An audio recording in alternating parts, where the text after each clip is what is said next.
And now, by popular demand, from no one other than me, something never before done here on the Gauntlet of Garbage, a second viewing. Yes, hey everyone, it's me, Aaron. And Michelle. And this is the Gauntlet of Garbage, the thing that we do every single January, where we go back and we watch all the films that people call the worst of the year from the previous year, all back to back to back to back. Here's the thing though, typically on the Gauntlet of Garbage, it's all films that we've never seen before. I watched this one when it came out. But I did not. In theaters.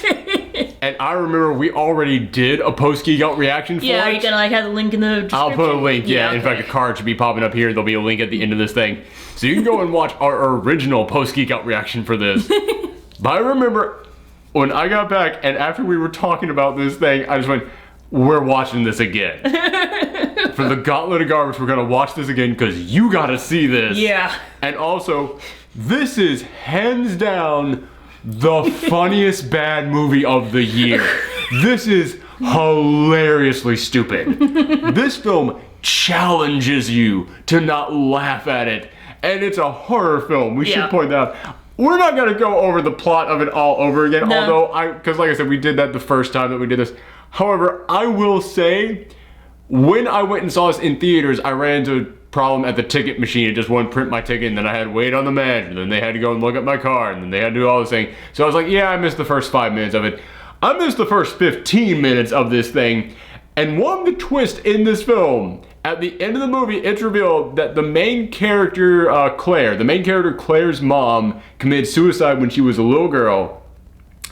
And at the end of this, the twist is, oh my god, she committed suicide because she had this wishing box before I had the wishing box.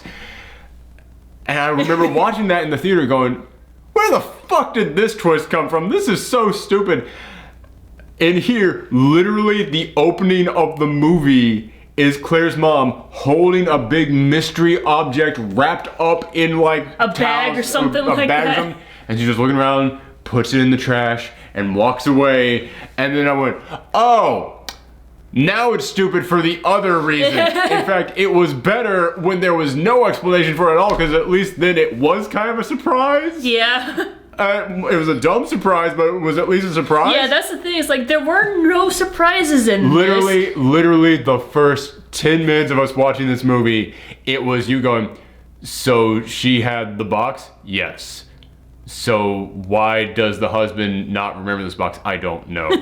So did the daughter know that the wishing box caused her to commit suicide? I don't know. So why does the daughter not know that? I don't know. Why is she just making a wish on this wishing box? When did she learn that it's a wishing box? I don't know. But she's just making a wish on it right now. Shouldn't she know it's a wishing box if she's just making a wish on it? Otherwise there'd be no reason for her to make a wish. I don't know. Yes, that's the thing. It's like, this is the kind of movie where you need to shut your brain off. Oh no, it's too dumb for that. Yeah. You will deprive yourself oxygen to shut your brain off enough for this film. No, the opening of this film, like after I saw that, I was like, how the fuck did you think this was a surprise then? Because that makes it more offensive. The thing that made it more offensive was not that it's like, oh, there's a twist that comes out of nowhere.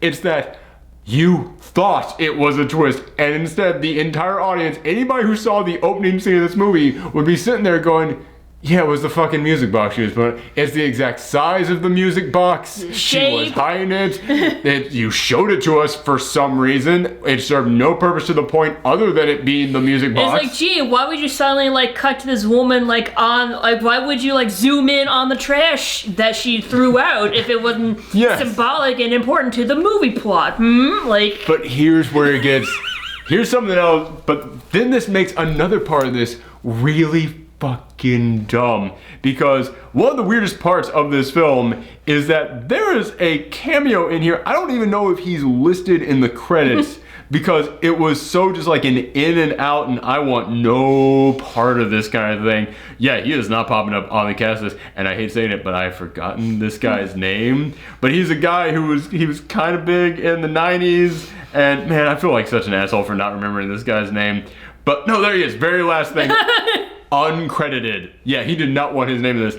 Jerry O'Connell is in this film in a moment where she's learning like the backstory of the wishing box and how it got to her.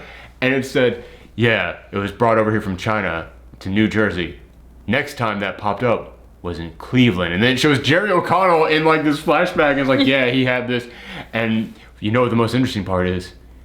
The last remaining part of his estate is just a few blocks from where you live. And I was like, you live in a shithole. You live in a dilapidated house that's breaking down. Why did this really rich dude move in a few blocks away from you? That just kind of seems odd to me. But when I watched that in the theater, I was like, okay, so it got to Jerry O'Connell in Cleveland, then he moved over here to where you are, and then that happened. But now that I know that the mom had it, okay, how did it get from New Jersey to the mom, then the mom threw in the trash, and the trash somehow got to Cleveland, and that dude brought it back to them? I'm sorry. You trying to now This is like an elaborate game of hot potato. Like. Yeah. Except that there is no way of tracking this thing. It is so stupid. Oh my god. Man, I feel real bad for Jerry O'Connell. Yeah, it's like, and the thing is, his flashback was like way more interesting than like most of the movie. It was a way better story than that. That might be why he was in here, because like he was told, listen man, this does well, you get the prequel film on this thing. Oh, they were like dying. They were betting on this thing to be a series. I had to get out of the theater when this was done because I had to run. Normally I stay through the credits no matter how bad the movie is, but I was like, dude, I gotta go. And I got up and I was racing out of the theater, and as I was walking out of the theater, like on the screen during the credits playing, this really shitty, like, be careful what you wish for, like pop song is playing. And like, this seems... A lady just died on screen. This seems kind of inoffensive. This seems kind of toned down. Every single song in this film can be summed up with fucking tone, people. But it's like got this birthday cake up there with this crappy like music playing, this crappy pop song playing. I was like, okay, yeah, I gotta go. And then like, as I was about to walk out, I turned back for one last thing, and then I see all these cult members walking around the birthday cake. I was like, wait, what? What was that thing? I gotta go, but I wanna know. So we got to watch this again, and we got to see like the post-credit scene. Oh my god, the entire end of this film is nothing but them, like, the credits, like they have the regular credits playing. Yeah, but like the background. But the first half of the regular credits, before they get to the mid-credit stinger, the first half of it is this long, crazy-ass music video of just weird imagery like, matching up with this, but it's weird cult-like imagery. Yeah, it's like, ooh, here's a plate full of maggots, here's cockroaches in a jewelry box. Oh, that's not the cult stuff. That's just weird, gross stuff. Yeah, the stuff that matches up with like cult stuff is like, okay, you got the cult members walking around, that's odd. But then there's like a calf skull in the middle of this weird circle made by bones, and it's like bones in a big maze to try and look like what the music box is. I was like, who the fuck built that? And then there's a giant hedge maze in the shape of the pattern of the music box. I'm like, who the fuck made that thing? That's not just weird imagery. That's got a fucking origin story to it. It's like, oh my god, you guys thought you were doing a franchise. Yeah. You thought you were gonna get on some paranormal activity shit where it's like, oh, part one, that's the demon. Then we revealed the backstory and all the cult people involved. I was thinking more like Hellraiser. Oh yeah, that's way more like that actually. This is Wishmaster and Hellraiser without the Wishmaster and Pinhead. Yeah, man, that's totally what it is. You're right. Because it's like, you know. Oh, it's so stupid.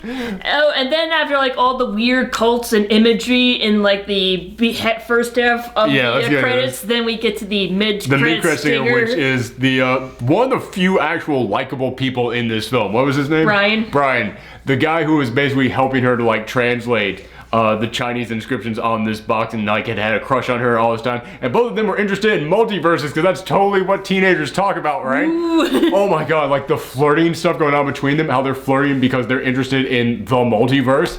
Like, the way any who the fuck who thought this? Who thought this is what teenagers talk about? Oh my god. Obviously, whoever made this did not know how teenagers like... Dude, I had to look this up. The director of this film is a guy who's over 60 years old. And the lady who wrote this she's not 60, but she's also pretty far up there. Like, she's been around for a long time and has never really done anything big. She's been working consistently, but this is what the kids are into, right? This is what the cool kids talk about. Dude, this entire film... And it would explain the music. Yeah. Well, that's a different department, but there's probably a similar theme going on here. But yeah, when I saw, like, how old and out of touch the director and writer both look, I was like... This film was made by people who don't understand teenagers or flat out hate teenagers. Man, this film, oh my god, like, it makes you look at every single teenager in this film like, holy shit. Like, all the montages of them, like, taking selfies of each other. Yeah. And I was like, this is, like, cartoonish even for a cartoon. And they're supposed to be serious about this. This is the most out-of-touch film about teenagers I've ever seen. This is to teenagers what Bright was to race relations. It's like, all right, let's get the whitest dude on the planet to make a film about race relations involving orcs. Let's get the oldest, most out-of-touch people on the planet to make a film about teenagers. Yeah, okay, got it, okay. Whoo, man, okay, but yeah, the mid-credit stinger, this guy Brian, throughout the film, he's been helping her, trying to, like, take care of this box. At the end of this film, her last wish is to go back in time to before any of this happens, and she tells Brian, okay, bury this box, just don't do anything with it, don't touch it or anything, just bury it. Then she is immediately hit by a car with a hit that I don't think it's physically possible to see like that. She arcs in the air from this thing. Yes, and I laughed so hard because... I was waiting on that. I knew it was coming, and I was just watching you. I was like, here it comes. This is gonna be good. Yeah, you burst out laughing at that moment. Because it was just so fucking ridiculous. She flew into space with that hit. I've never seen someone get... Well, no, that's not true. I have seen someone get hit by a car. Not fatally, not as bad as this. Yeah. But, like, they typically just, like, bam or, like, straight. Yeah, because that's how physics work. She gets hit, and it's like that car uppercutted her. That car shoryukened her. Just like, boom, and then woo! I must go. My planet needs me. She made a McDonald's-style arc in the air. A rainbow should have been behind her when she went in the air. And not just because we were all happy that the worst character in this movie died. Yeah, that's one thing that I give this film. At the end of it, the only one to actually die was the villain of the movie. She goes in the air and dies. Mid-credit stinger is him burying the box. Then he looks at it, reads the Chinese inscription, and goes, 7 wishes. Cut to about an hour earlier in this film when she's in Chinese class trying to ask her Chinese teacher what the box says, and goes, well, that's ancient Chinese, so you would need a scholar to be able to read that. And then he comes up and goes, oh, well, I can't read that, but my cousin could. Suddenly, in this version of the reality that she created by going back in time and splitting off a new multiverse with her wish at the end, he can now read it. Okay. Fuck it, because we need a sequel. Because all Asians know ancient Chinese, like... Unless it was earlier in this film when he didn't. Yeah, this film is oddly kind of racist. Yeah, it's like, gee... It's like, I thought Gremlins was racist, holy crap. Oh, dude. This one isn't as racist as Gremlins. No, but still... Because this one at least has, what's his face, Brian, you said his name was? The nice guy? Yeah, it's like... That guy's at least not a stereotype in any way until the very end of this film when they need him to be in order to make a sequel. It's like every time they have to like go back and like redo the timeline, he gets more and more racist. Oh, he becomes that guy in Gremlins. Guys, don't get mad at us. This movie is really fucking racist. Yeah. It's really bad. Yeah, and the black girl. Dude, when I found out that the lady who wrote this was black, I was like... Why would you write a black character like this? Because, yeah, the black best friend in here is the worst black friend stereotype I have seen in years. Oh, so bad. She is so bad in here. And, like, I was like, dude, I know who wrote this. This is some, like, 40-year-old white dude wrote this. And I was like, yeah, this is how you write black people, right? So when I saw that was an actual black woman who wrote this, I was like... I don't know what to say about this anymore now. It just kind of felt like at some point she should realize, why am I doing this? Because she is just there to do nothing but just like shake her head and spout out wisecracks. And be a total bitch to everybody. And she is a horrible human being. Everyone in this is a horrible human being. There was a moment in which the rich, preppy girl at the school who everyone hates, she gets a flesh-eating virus because that was this girl's first wish on the thing. This was her first wish, and she gets this flesh-eating virus, and then she's like, oh, can you feel it? Feels like a darkness has been lifted. And she's like, are you sure you should be happy about this? I'm not happy. I'm ecstatic. And I was like, wow. Dude, I hated a lot of people in my schools growing up. Yeah, but it's like... I never wished for them to get flesh-eating viruses, and even if I had wished that, and if it then happened, I wouldn't be going around making a parade out of it. I feel like instant like guilt. Yeah. Like, sheesh. I would have thrown that box away after that. I was like, oh shit, didn't mean that shit. Oh god. Yeah, but she is just such a fucking piece of shit in here. Except for the main character. The main character is the worst human being in any movie I've watched this year. And the only enjoyable part of this movie is watching everyone around her tell her what a horrible human being she is. This woman, she figures out by like the second or third wish. Like the second one was her test. Like first one, she was just spouting out words and just had me holding it. Second one, she was like, what if that actually did a thing? By the third one, she knows what she's doing, but she learns around the fourth or fifth one that it kills people. And then she still like doesn't want to, she doesn't want to get rid of the box because then the wishes will stop happening. I mean, then everything she wished for will come undone. Will come undone. But then she's still like, I'm not strong enough to get rid of it. I need someone else to help me. I was like, put it in the fucking trash. That's it. You know, like you heard the stories of the other people. You know this is what happened. Like it just gets in the trash. It says on there, if you lose me, sell me, or give me away, then all your wishes are undone. This is the most simple fucking answer to any of this. Trash. Done. Over with. But speaking of which, her mom puts it in the trash and then she still commits suicide. My question is, what the fuck did the mom wish for? Like, shouldn't that be like an interesting story there? Like, what did she wish for? Because she's living in just an okay-sized house. She has like an okay-ish husband. This is all we know about her. We know that she's an artist. That's it. Maybe she wished for art skills. Maybe she like... Maybe, I don't know. We know nothing about her. Maybe she wished to have a daughter who turned out to be a total bitch. Here's the thing. If she had like one wish, then you could go, oh, the art skills came from that. 2 wishes. Okay, maybe she couldn't have a kid and she had the kid. Literally, again, I'm just picking out the only bits of information we know about her. She has a kid, she has a husband, she has a house, she has painting. That's it. But it's like, if you have 7 wishes and it's implied you used all of them because you ended up killing yourself at the end, shouldn't there be more shit around you that like implies that you had wishes? That you were able to alter reality to your benefit 7 fucking times? Like maybe she's like, oh, I don't want to raise suspicion, so I'll just wish for little things. Like, oh darn, I wish I knew how to do this, and just poof. Maybe if I just do little wishes, then it'll only be little consequences, little blood prices.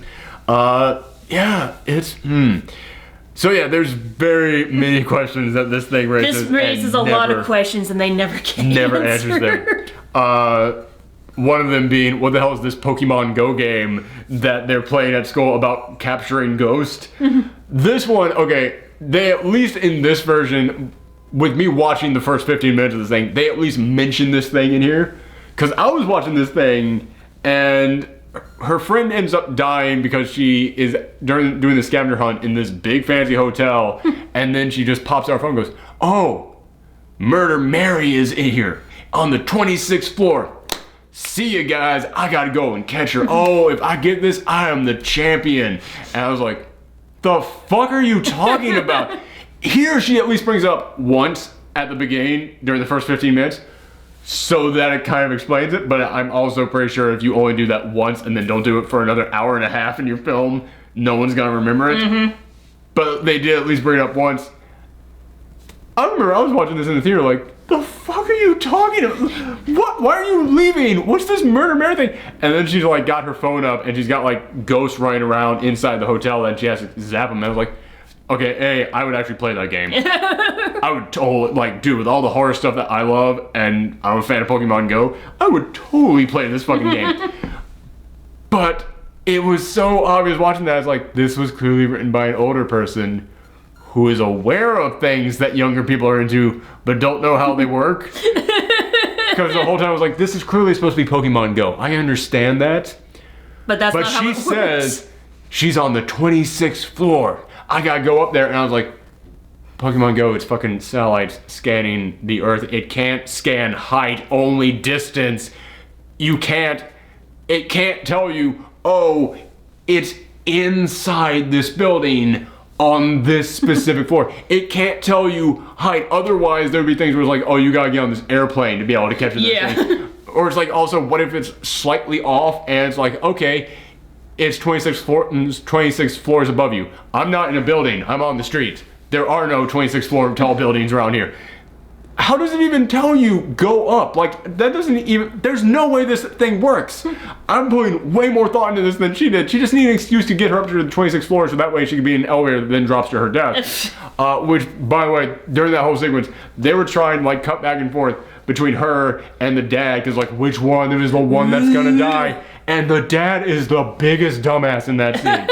He is trying to change a flat tire, and he's got the jack there, and like the little screw goes all the way under, and he's trying to crawl under the car. I can't quite get, and it's like, oh, is he gonna kick the jack out, and it's gonna fall on him? Oh my god, that could crush him.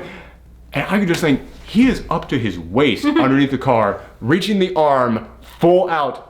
He could have just went around to the other side, walked around. I don't know what, there is no car on earth that a grown-ass man can fit half of his body and the arm stretched all the way out horizontally. There is no car on earth that wide. That is that wide. A fucking Hummer isn't that wide. Oh, also a Hummer is like way higher, so you can like probably like live under there. He probably would too with how he is at the beginning of this film. Yeah, exactly. Like, and there's a shot when he finally grabs the screw and pulls it back. There's a shot in which you can actually see the top bumper of like the passenger side door in the shot. And I was like, you could literally have walked to the other side of the floor and gone, just other side of the car and gone. It would have been safer too, because he would have been out of the road, but then he has got his feet out in the road doing this shit. And it's like, there are cars going by, you couldn't. 2 seconds before this, he almost gets hit by drag racers. Jesus Christ. And then the wheel rolls off and hits the windshield of another car coming in. And it just like flies by. At the end of this film, Claire ends up getting hit by a car that's screeching to a stop, and she goes soaring. Yeah. He has a tire roll into the middle of the street that gets hit by an oncoming car. Full force, doesn't go a third as high as Claire does. Nope. Tire, lighter than Claire, hit harder, made of fucking rubber so it would bounce harder. Doesn't go as high as Claire does. Like, you had to have known what you were doing with this. You had to have known that people wanted to see Claire get killed at the end of this film. Like, man, normally I complain about how horror films make the protagonist so unlikable, so that way you don't feel bad if they're in trouble, because that's the entire point of a horror film. You should feel bad if they're in trouble. Man, this is the one time in which I was like, nah, it's all building this, man. She is so dumb and so greedy and such a piece of shit to everyone. Whoo, man, she has got this coming. I was waiting on that death scene with like a bib and a knife and fork. Can't wait. Oh. Yes, give me her dead corpse. Satisfaction. I crave medium rare, please. Oh, I was waiting on this. By the way, we're looking at the poster of it on the TV right now. That does not look like Claire on the movie poster, by the way. No, it does not. Not even close. Oh, but Claire, man, as I said, this was written by someone who hates teenagers. Hates teenagers and doesn't like understand what's cool and hip. Yeah. It's like those political cartoons Where there's like always the kid is like, oh, what is this? I can't turn it on. And they have like a book in their hand, like. Oh, you mean like the ones that like say, oh, millennials can't do everything? Yeah, like, exactly. Or millennials. Remember what dinners used to be like before everyone looked at their phone? Yeah, dead silent. I remember those. Awkward. Yeah, I remember what dinners were like before everyone looked at their phones. Hey, do you remember who that guy was in this movie? No. Now it's, oh, do you remember who that guy was in this movie? Hold on. Oh, it was this guy. Yeah, what else was he in? Oh, he was in this thing. Oh, I like that movie. Me too. Let's start discussing this shit. Don't blame me because you don't have friends who are like less than 20 years younger than you. Although I'm 33, that's not, hold on. I'm blaming like 50-year-old people for saying this. Anyway, yeah. But yeah, I was saying, she is such an unlikable person, because first wish, I wish that the popular girl would rot. Okay, fine, she didn't know it's a wish box at that point. She just happened to be holding it and she was mad at the rich girl, fine, whatever. But then her dog dies because of this. First hint that she is a piece of shit, she is looking at photos of her dog and her dog's grave on Instagram, just looking at it. Then her sassy friend texted her, dude, check out what fuckboy looks like on his Instagram. And then she immediately clicks on that. She goes right from looking at the grave of her dog to like shirtless pics of this guy. By the way, in one of the pics, he is like hugging a dog. It's the same fucking dog. Yeah. They did not get a second dog for this pic. No, it's like, oh, I got a golden retriever because my totally hot crush also has a golden retriever. I want to be just like him. Like, don't you remember? Mom gave it to me. Anyway. Here's the thing that like got me. It's like she obviously, like, you know, in the beginning she was a cutesy little girl with her cutesy little puppy and everything. So fucking cutesy. Like she's got like pigtails with a pink tricycle, a little dolly, and a dolly in the basket, and a dog and a puppy walking after her. It's like just ridiculously over the top, and it's like her mom committed suicide 12 years ago, so technically her dog is 12 years old. Oh fuck! So it's like. So yeah, her dog is 84 years old. If it was 0 when she got. Yeah, but that dog was not 0. He was like obviously like maybe just 1 year old or something. At best. So in other words, so this dog is in its 90s. That is a good looking dog for its 90s. Yeah, and it's like, oh, if he died of old age or if he got hit by a car, that would have made more sense than him like rotting under the house. Well, get eaten alive by rats? I've lived in houses that had like the little vents underneath there, and sometimes dogs will go under there to die. Like they will be like, this is my time, here I go. Yeah, I guess so. Dogs do that. So, but yeah, it's like we're ignoring the way bigger part of what I was getting to. She immediately then goes to looking at her like crush boy after looking at the hot dog she immediately goes to looking at the hot guy after looking at the dead dog. I almost mix this up. She looked at the dead guy after looking at the hot dog. Just her holding up like a horror magazine, like a copy of The Walking Dead. You know how to. Yeah. That would have made her a way more interesting character. She's got depth. But she then grabs the box because like at this point she's kind of like, okay, well maybe kind of, and let me test this. And she goes, I wish that he would fall madly in love with me. Okay, fine, whatever. So that works. Next one, the uncle that she has, who is insanely wealthy, dies, and the dad is like, well, I don't think he's gonna give us anything in the will. Next wish, I wish my uncle would give me everything in the will. So okay, all right, she's human, she wants money, understandable, whatever. What was the fourth one? The fourth one was it popularity? No, that was the fifth one. Oh, she wanted her dad to be cool. Oh god, yeah. The dad was embarrassing her, and this is when it gets into what the fuck territory. Into the like, no, I just don't like you now.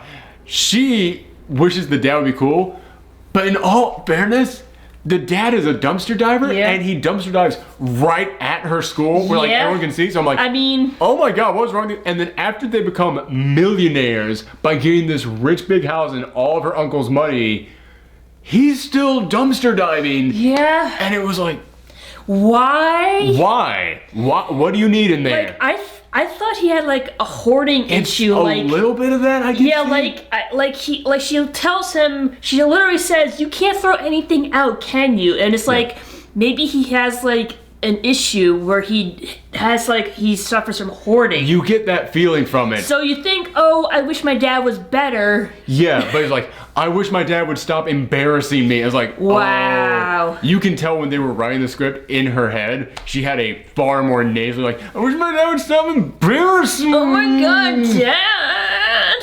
Next wish after that, people at the school still don't like her, maybe because she has no personality and she's just a horrible person. So her next wish is, I wish I was the most popular kid at school. Alright, you now know you have a magic fucking wishing box. And you're still wasting your time on this bullshit? Yes. Like, alright, third wish, still testing it out. I'll give you. After that, she is 100% convinced this is a magic wishing box. And she's still wasting her fucking time on this bullshit. But also, alright, you are a millionaire. At the age of 16, 17, however old you are a millionaire with a mansion, dating the most popular guy in school, and your dad has now become a lead saxophone player for a jazz quartet. If you are not liked by everyone in a shallow-ass high school, that's on you. Yeah. Stop blaming the magic wishing box. Yeah, it's like that popularity wish you could have easily done without. You could have easily done, hey guys, who wants new cars? Yeah. I'm the most popular kid in school. No, seriously, it's like after that, it's like, I don't need this anymore. And she could just like put it away. I got news here. Unless you want to reshape the cosmos or bring someone back from the dead, which I'll get to in a second. Yeah, if you're a millionaire, you don't... Here's a good idea. Use your millions of dollars rather than the thing that murders people by making wishes on them. Dude, all you got, you want to be the most popular kid in school? You have a mansion. Just go party at my place this weekend. Yeah. Dad's done. Dad's doing a gig out of town party. Actually, no. My dad's gonna be there because he's in a jazz quartet band. He's gonna be playing the whole place. Don't worry. My dad won't embarrass me. Don't worry. I made sure of it. He's cool now. He's so cool you want to fuck him. Like, I'm sorry, you had to make a wish that you knew at this point was going to get someone murdered rather than just going, hey, Kinko's, can you print up these flyers for a party at my place this weekend? By the way, I know I'm old now and touch because I just referred to Kinko's still being in place, but Kinko's is a way more funny name than FedEx Express. Sorry. Yeah, just go down to fucking Staples and just print out a bunch of flyers, post them around town, have a big party at your place. Guess who's the most popular kid in town anymore? Alright, it's so fucking ridiculous. And then after that, she's finally like, okay, I gotta do something about this because it is getting people killed. So she calls up her two friends to come over and explains it to them. And it was like, what the fuck is wrong with you? So like, which that's when I finally let out like this big, because that is when two people in this movie just stop and turn around and go, the fuck is wrong with you doing this? It's like, that was the one time like the black girl was actually like rightfully being a bitch. Yeah, like, because she is an asshole throughout this entire film. But in that one scene, it was like, no, you go, unleash that assholishness on her. She deserved it. Yeah, like, they were both looking at her like, the fuck it, what's wrong with you? You've had 5 wishes, and you wish for money, and a boyfriend, and popularity. No world peace, no ending cancer, that's nothing like that. You didn't even get us anything, which that part was kind of an asshole thing. I was like, what happened to the world peace and cancer thing you just talked about? Also, she just used all of her millions of dollars to take you on shopping sprees all the time. She did kind of get you some stuff. Yeah. But let's go back to what she was saying about her being a complete asshole. Her response to this is, guys, don't you think that if I thought this was real, I would have wished for my mom? And then she trails off and was like, you thought it was real 2 wishes ago. And you wished for dad to stop embarrassing you and for you to be the most popular kid in school, knowing they would work rather than bringing your mom back from the dead. There is no fucking excuse for your behavior now. And also, that is when this movie exposes why it is so just not an issue and why this main character is such a monster, because she refused to get rid of this box that is killing people. She refused to get rid of it because she wants the money. We've got to have money.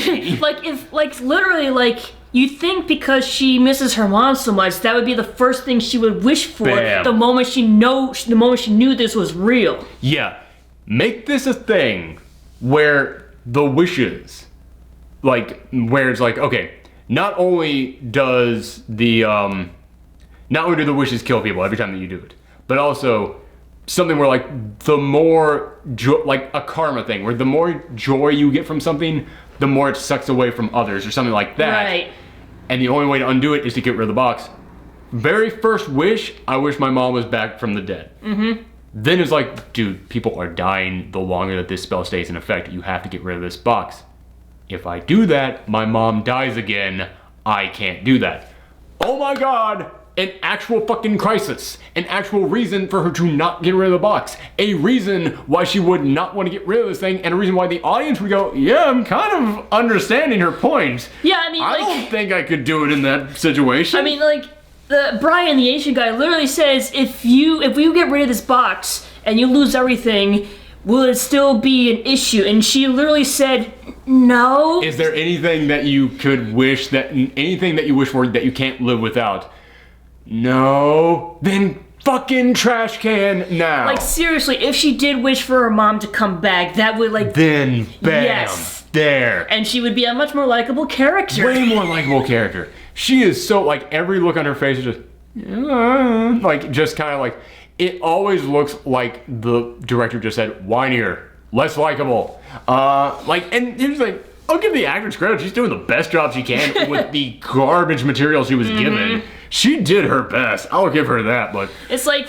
They made her such an unlikable character. It is impossible to want to root any part of her on. It's like the only thing I like would agree with her on is like the money thing, because they kind of lived in like a trash house, but I think that had more to do with her dad being like a hoarder than anything. So like maybe if you like confront your dad and like try to work with him through this. Yeah, and like because your dad's clearly going through some psychological problems. I mean, I would too if like someone I love committed suicide. So maybe that was the whole root of why he started doing that. Yeah, it's like, all right, maybe if you would like try to work shit out with your dad, maybe like try to go like, listen, we need to go like a group therapy thing. For this. It's like here's the thing, like she wishes for her dad to be better. She'll wish for her mom to like come back from the dead. Then along the line, she'll like realize this is bad, and she like undoes her wishing, and then that's when she realizes she just can't wish for her dad to be better. She has to like help him through it. Yeah, she learns no lessons in this. Nope. That really is a big part of this. The only lesson she learns is, oh no, fuck, she doesn't. I was about to say, like, no, at the end she learns, like, okay, I can go back and redo all of this stuff. But that's not her lesson. That is her going, I'm still getting people killed. My dad just died because of this. I know how to defeat the box. Go back in time. But it's like, no, you haven't learned anything about yourself. You still are just mad at the box because it keeps killing people. And it's like, she's looking at this box going, you did this. It's all because of you. It's like, no, you did this. Yeah, she refuses to take any of the blame. This is really like this is like going, well, we need a guard dog. I'm going to bring an alligator into the apartment. Then when the alligator fucking eats you, you don't go, you did this. No, you turn to the person who brought the alligator in the house and go, what the fuck were you thinking with this shit? How stupid are you? Jesus Christ. Yeah, this is, oh man, she is so, we have watched so many movies during the Gauntlet of Garbage already. She's easily still the worst. Like I said that when we watched this, or when I watched it when it came out, and I was like, yeah, but we're gonna have to find someone that's gonna outdo it. No one has outdone her this year. There has been no one worse than this main character. Yeah. She learns no lessons.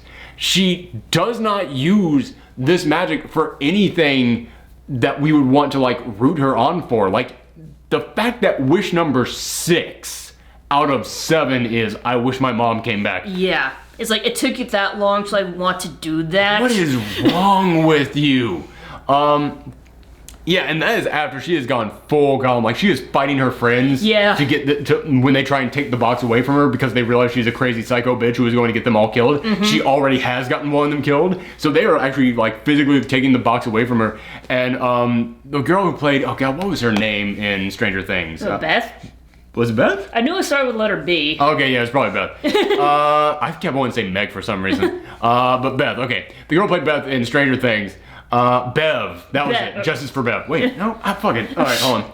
Looking it up. It was like that big hashtag that everyone kept retweeting and we already forgot Shannon it. Purser.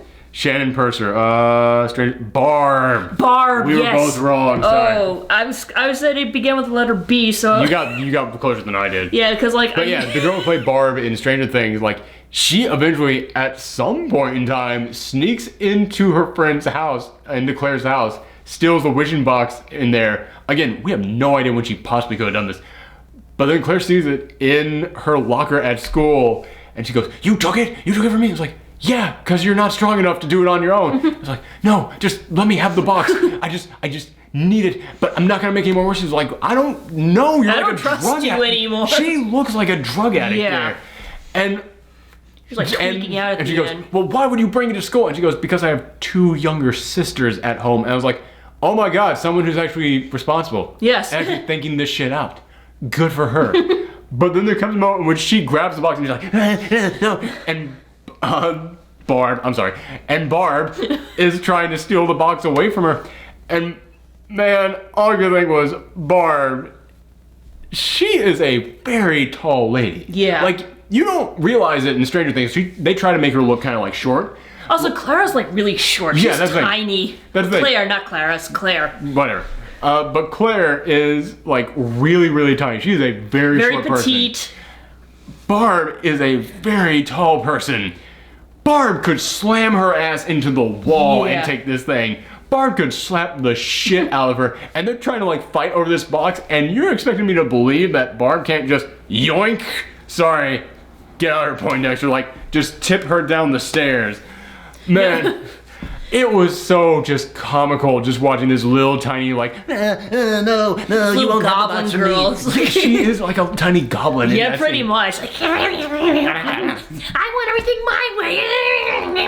The best way I can sum this up is that I'm tall and you're kind of short. Yeah, so it's like if you were trying to like take something from me. There's a bigger height difference between the two of them than there is with us. Yes. Also, like Barb, her character in this. Yes. It's not Barb, but we're just. Is it I'm June? sorry. I think June. Like she's. It is. Wow, damn, you're good at this. Like she's more muscular. Like she's also she looks kind of buff. Like she actually looks like she actually like has some muscles to her. So yeah, again, it's like, dude, it's not even like you're tall and lanky. Like Barb actually looks like she could shove someone around if she has to. Not saying like anything is like, not being sizist or anything. No, but it's like. But it's like no, it's just fucking physics on this one. It's like no, Barb actually looks like she hits the gym every now and again, and good for her. Claire does not. But okay, so anything else? Oh god, the soundtrack. Oh yes. You missed this because you were in the bathroom at the time, but as the credits were rolling, it got to the part where the soundtrack came up. There are so many songs on here. Like, more than I would have guessed. Like, it was just forever the song list going up. Because this thing stops every 5 minutes to be a music video. This thing is constantly, like, it doesn't even feel like a music video. It feels like a homemade music video. Yeah, like, it's shot so poorly, but it's trying to be so like, oh, emotional teenagers going through stuff. It really feels like a CW show. It really did to me. And then there was like the montages of them shopping with like the poppy music. Oh, that was the worst one. Yeah. But I mean, the only thing worse than that was like the poppy music at the credits. Oh, if it's on YouTube, you guys have to look up the end credits for Wish Upon. Like both the one with the weird cult images going on and just the regular music playing at the end. Because it is the most non-matching, inappropriate song I have ever seen for a horror film. It feels like it might have been appropriate in the 80s for one of those fun horror films, like Fright Night or Night of the Comets or one of those things which like, yeah, it's not really scary. It's more just about cool kids taking out monsters. It's like, okay, yeah, those always had songs like that. This is not that, and it's 3 fucking decades later. There's many things wrong with putting music like that into this. Yeah, seriously, like, if this movie did not take itself seriously, if it wasn't trying to be a horror movie, but was trying to be, like, a dark comedy, then all the stupid stuff that was in this would have worked so much better. Hey man, as I said, this is one of the best comedies of the year. But it was an unintentional comedy, that's the thing. Oh, absolutely, absolutely. But I would still recommend this to people. Because we've watched how many comedies this year? I haven't laughed at half of them as much as I laughed at this one. This film is hilarious, and this was my second time watching it. I knew this shit was coming, and I was still like, oh, I was getting hyped for some of the stupid stuff in here. Oh man. It's like I kind of like want to go and re-edit this movie so there's like cartoon sound effects in it when someone like gets killed or something. Oh, there is, man, watching this the second time, some of these murders are so much dumber. Yeah. Like I talked about the one in which the neighbor dies because she, at first she's fidgeting around in her garbage disposal, and the switch for the garbage disposal is right here. Like under the sink. Yeah, under the sink. Like when you're leaning over, your stomach is pressing right against the lever for it. Yeah, you mentioned this. No one, literally garbage disposals have to be built so that's not a thing because they realize dumb shit would happen. But then it's like, oh, that was a mislead. She pulled the hand out in time, nothing happened. But then the garbage disposal still didn't work. So then she leaned over to look inside, and her long ass ponytail goes into it. And then you don't see her stomach like press up against it and turn on. She actually hits it like on purpose with her hand. I didn't notice that the first time I watched this. She actually flips this thing on by hand on purpose while she is looking down into it, meaning she is looking at her own hair going into the garbage disposal. Holy shit. I honestly don't. There's no way you could have, like... That's just natural selection right there. There's no way you could have shot this or edited it without realizing that's how this would work. Oh my god. Okay, we are about to run out of time on this tape. So, final thoughts. It's so dumb, but this is the first time I've ever watched a bad movie twice for the Gauntlet of Garbage. I still laughed hilariously at this. Like, I still recommend people watching this. It's definitely going on the worst of the year list because it's that bad. But man, it is one of those bad movies where you just get some popcorn, you get some friends together, get a couple beers, and you guys just have fun. This is what I want them to make another one of these. And I want Jerry O'Connell to return and just have constant flashbacks to him with the wishing box, and it just gets dumber and dumber every time they flash back. Oh, and they better have like the cultist in the sequel too. Oh yeah. And have him dance around to that pop music. Now we all dance to the ceremonial music. Be careful what you wish for. This is so good. Alright, but yeah, we're not done looking at some of the worst movies of the year, and we saved the 3 worst ones for the end. I'm not gonna say which ones they are, but oh boy. These are the ones I've been looking forward to all year long. Except for one, which is more dread than looking forward to. But yes, thank you guys for tuning in. If you like these, make sure you hit that subscribe button. If you want to see us review good movies, we're also doing the Quest for the Best, which is our look back at all the films people call the best of the year. So make sure that you hit that subscribe button and come back next time. Bye everyone. Bye.